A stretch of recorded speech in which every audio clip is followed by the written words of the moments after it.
Money insight and mindset की series में आज हमारा कंक्लूडिंग जो एक सीरीज होगा वो है हमारे मनी एंड फाइनेंशियल मैनेजमेंट के ऊपर कि क्या हम पैसे को ठीक से मैनेज कर भी रहे हैं या नहीं।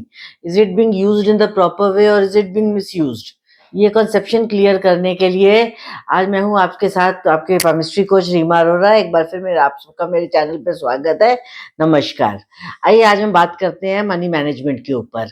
देखिए, पैसा थोड़ा आए या ज़्यादा आए, उसको एक बैलेंस्ड वे में मैनेज करना बहुत ज़रूरी होता है।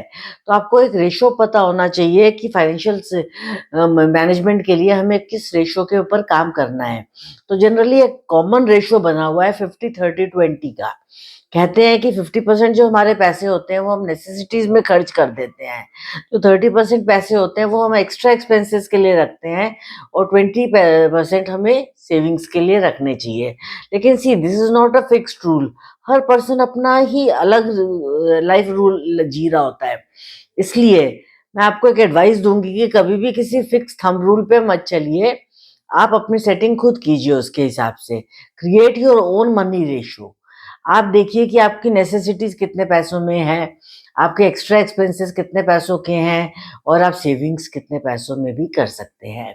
कई बार हमें बहुत चीज़ों को कट ऑफ करके भी अपनी सेविंग्स को करना पड़ता है।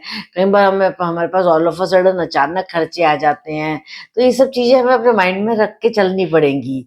मनी मैनेजमेंट कोई फिक्स्ड रूल नहीं हो सकता कि सिर्फ 50-30-20 का रेशियो हमने डिसाइड कर लिया तो हमें ऐसे ही करना है। आज किसी कोई फंक्शन आ जाए तो हमें ड्रेस भी लेनी पड़ेगी और कल हमें ज़रूरत नहीं है तो हम ज़बरदस्ती भी कपड़े ना खरीदें। Isn't it? अगर मेडिकल एक्सपेंसेस आ गए तो हमें वो उस पे इन्वेस्ट करना ही पड़ेगा। लेकिन अगर हमने एक पॉलिसी ले रखी होगी, जो हम उसकी वो इंस्टॉलमेंट दे रहे होंगे, वो हमारे लिए एक इन्वेस्टमेंट होगी, क्योंकि उस टाइम पे हमें एक डिस्काउंट मिल जाएगा। तो इस तरीके से कई चीज़ें आपको अपने माइंड में लेकर चलनी पड़ेगी। अभी 50-30-20 का रेशियो तो ठीक है, डिसाइडेड है, लेकिन हाउ विल यू डिसाइड कि आपको कितना किस पे खर्च करना है। आपको जो भी आपकी एज चल रही है, उस एज के अकॉर्डिंग आपको अपनी फेट लाइन को देखना है कि आपकी फेट लाइन कितनी स्ट्रांग है। Because this is the money line also. ये आपको मनी दे रही है।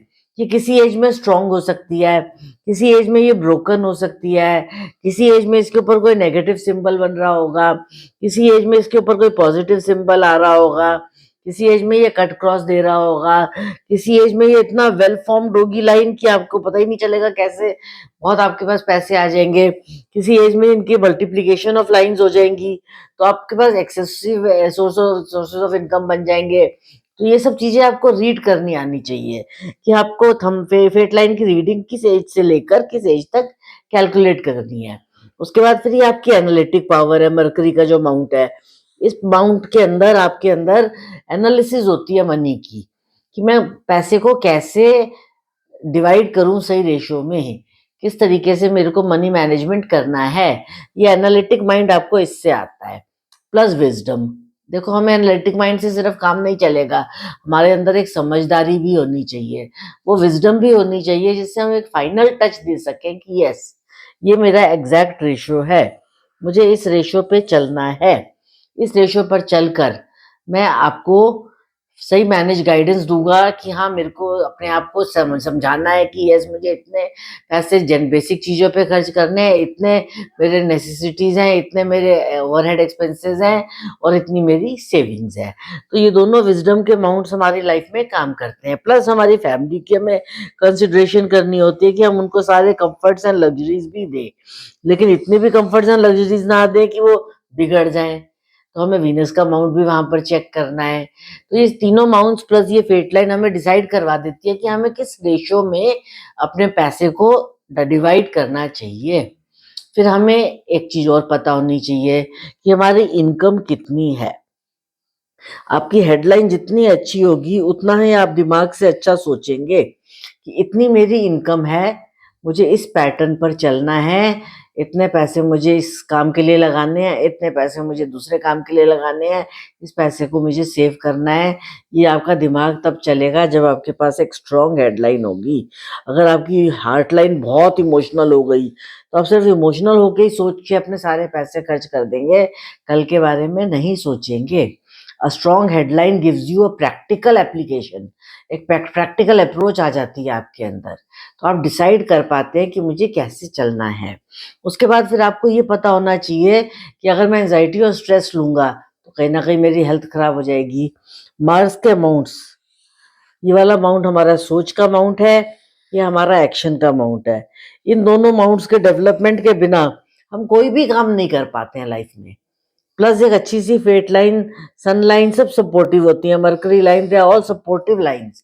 तो अगर हमारे ये दोनों अमाउंट्स अच्छे हों, तो हमें स्ट्रेस नहीं होगा इतनी जल्दी। क्यों? क्योंकि हम सोच पाएँगे हमें क्या करना है और हम एक्शन ले पाएँगे। अगर हमारा मून का अमाउंट बहुत प्रेस्ड है, तो कहीं न कहीं हम डर के मारे घबरा जाएँगे कि अरे!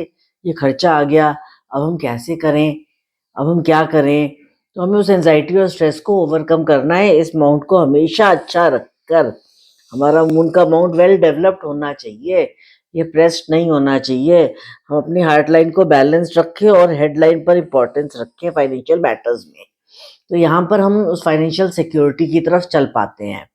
फिर बहुत बार कई बार ऐसा होता है कि आपके पास बहुत मौके मिलते हैं ऐसे, जैसे मैंने अभी आपको बताया कि मल्टीपल फेट लाइन्स आती हैं। कोई आपकी लाइफ़लाइन से निकल रही है, कोई आपके जुपिटर माउंट पे जा रही है, कोई आपकी मरकरी लाइन्स के साथ जुड़ रही है।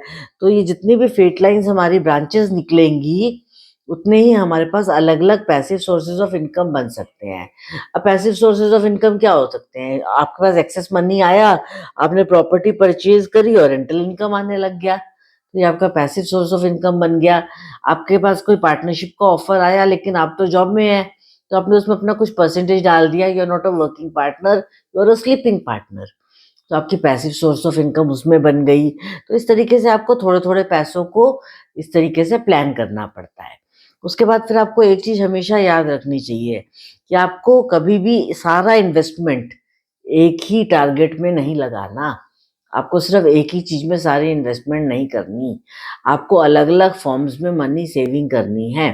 The first form is banking. आपने बैंकिंग में पैसे सेव करने हैं। फिर आपका यहाँ पे जब राहु और जुपिटर का एरिया जो आता है, हमारे जो इसमें इस पोर्शन पे, ये हमें डिसाइड करवाता है कि क्या हम शेयर मार्केट, स्टॉक मार्केट में सेविंग्स कर सकते हैं या नहीं।